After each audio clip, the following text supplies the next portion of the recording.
నమస్కారం ఏసీటీ9 న్యూస్కు స్వాగతం.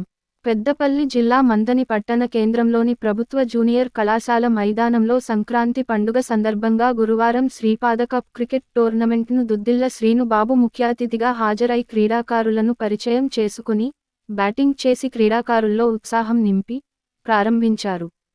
అనంతరం దుద్దిళ్ల శ్రీను బాబు మాట్లాడుతూ, క్రీడలు మానసిక ఉల్లాసాన్ని కలిగిస్తాయని, యువత క్రీడలు, సేవ కార్యక్రమాల్లో ముందుండాలని, గెలుపోటములను స్ఫూర్తిగా తీసుకుని చక్కని ఆటతీరును కనబరచాలన్నారు.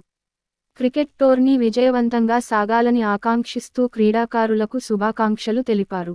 ఇదే క్రమంలో నేటి తరం యువత విద్యతో పాటు క్రీడారంగంలో రాణిస్తూ ఉన్నత శిఖరాలను అధిరోహించాలని, తల్లిదండ్రులకు ఉన్న ఊరికి మంచి పేరు ప్రఖ్యాతలు తీసుకురావాలని శ్రీను బాబు ఆకాంక్షించారు. ఈ కార్యక్రమంలో మంథని మండల, స్థానిక కాంగ్రెస్ పార్టీ నాయకులు, కార్యకర్తలు పాల్గొన్నారు.